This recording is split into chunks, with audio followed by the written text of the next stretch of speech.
Hey, what's up? What's up, everybody? So I want to talk to you about two things, and I want to try to tie them up in one. One is about the whole concept of being positive, and then the other is about depression. And I'm sure you can already kind of see how the two may have some type of correlation. But the thing that I want to say about positivity is that, some people think that it's easy to remain positive all the time. To always be positive, always say positive things, to always represent positivity. An individual who speaks a certain way or believes in a certain thing, whether it be a religious or some other form or a school of thought of some sort, some other concept or belief. It can be the law of attraction. It can be the law of Newton or Newton's law. It can be any form of man religion, like whether it's like Christianity or Islam or Judaism. I mean, it can be anything, right? And an individual can believe in that, just as one who believes in being positive produces a certain thing. Being grateful produces a certain thing. One could believe in that, however, still find it difficult to even carry it out all the time. And you see, there's nothing hypocritical about that challenge. Because we live in a type of culture and society, one, that makes it difficult. Because we live in a type of environment that loves negativity, loves bad news.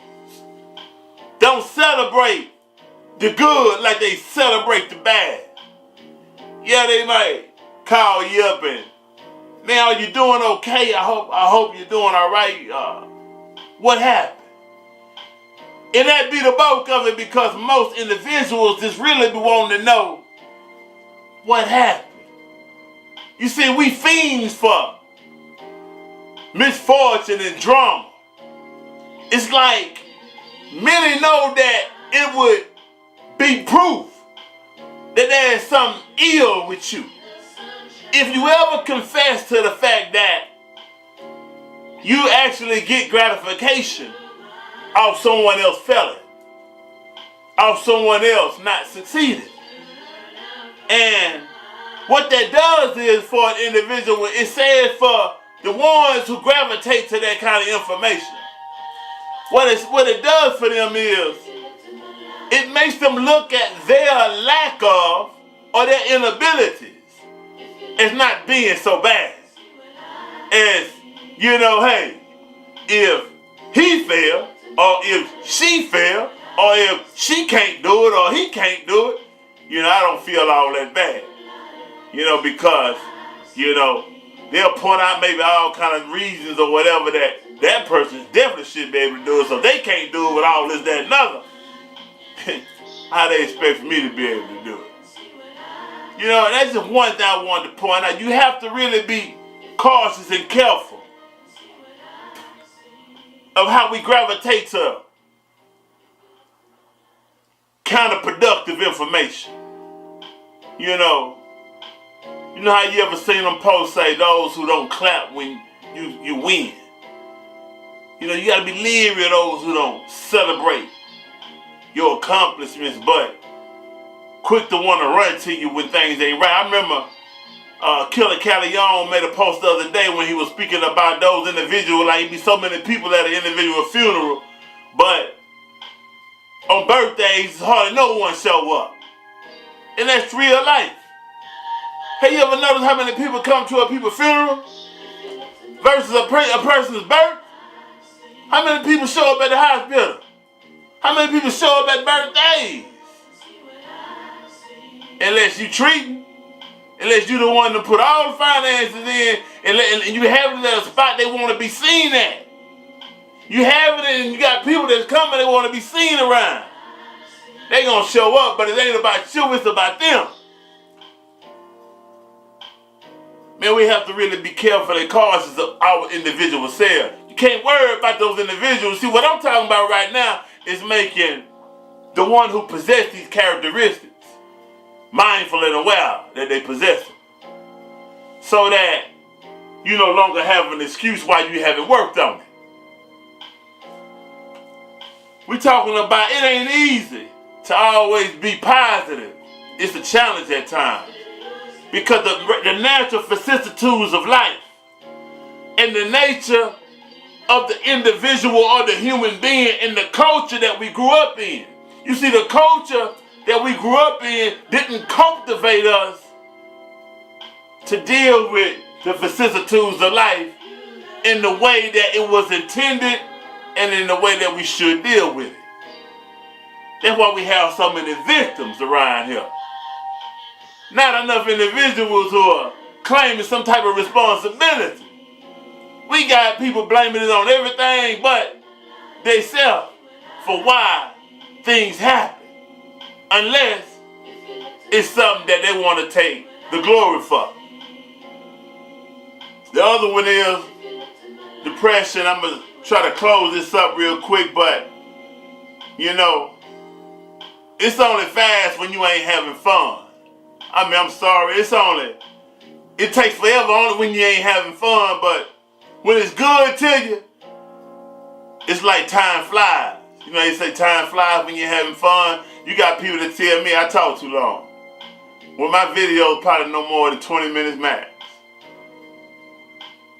The average thing you do is longer than 20 minutes. Just pick one, name one. The average thing you do is over 20 minutes. But anyway, they ain't gonna get into all that.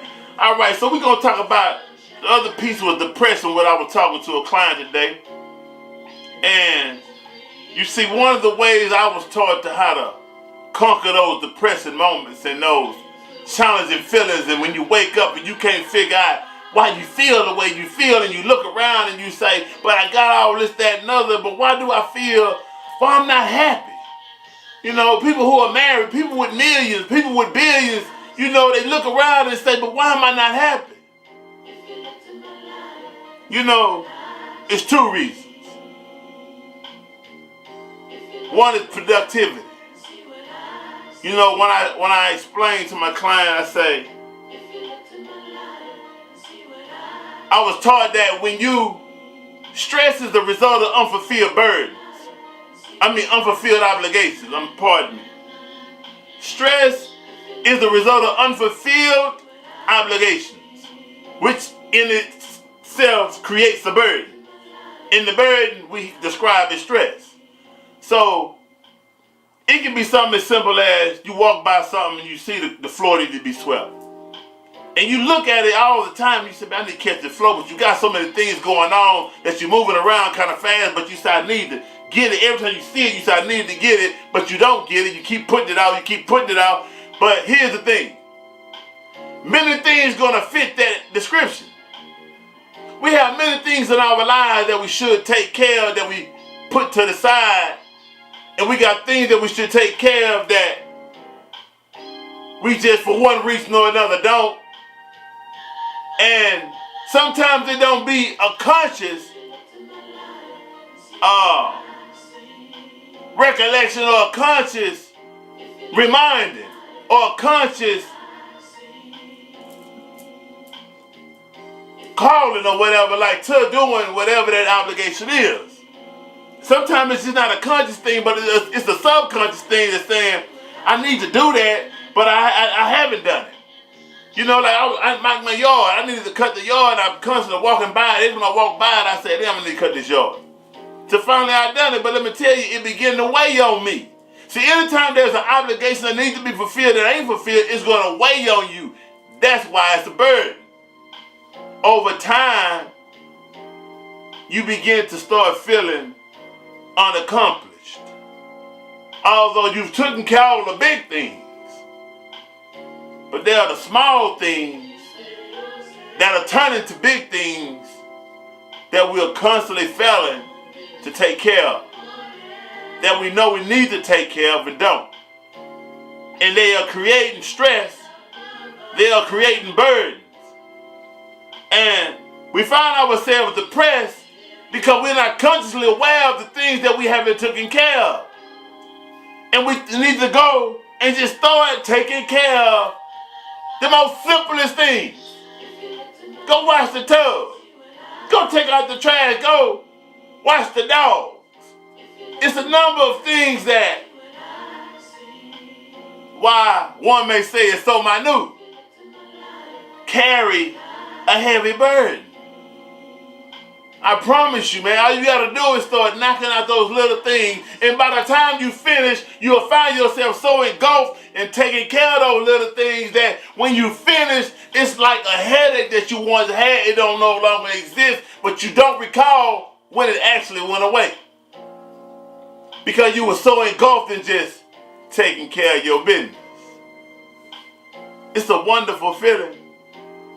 And I swear, as long as we continue to take care of our business, you won't feel as bad and depressed and inadequate as we feel sometimes.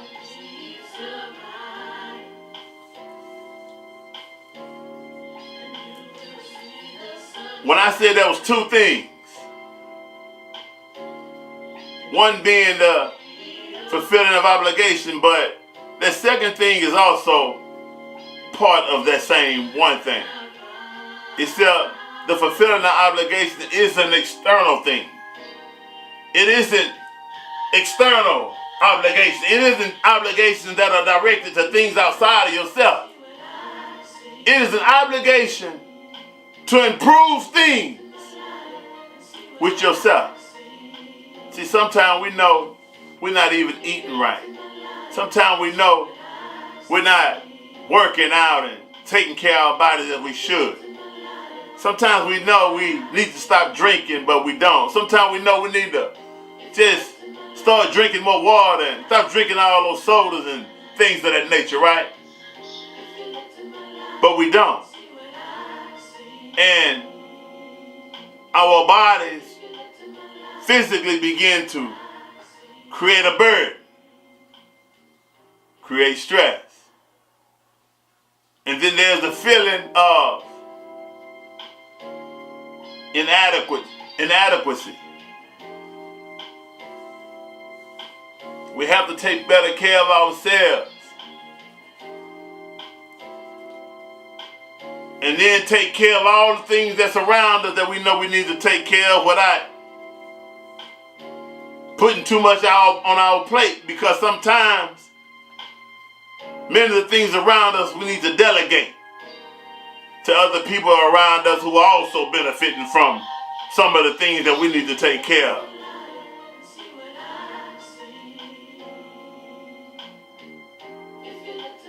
It ain't always easy to stay happy, to stay grateful, to stay joyful, and to talk positive. It ain't always easy, but we got to. Our life depends on it.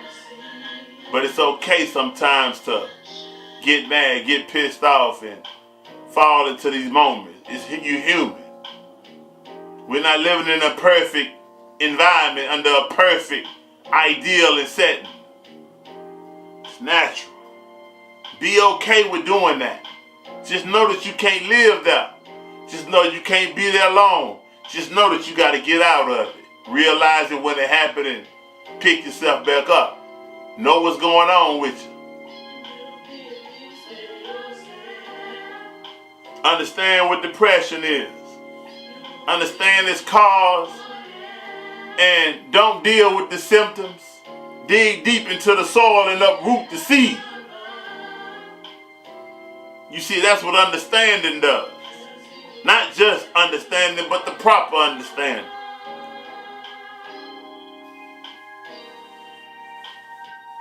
Peace and blessings.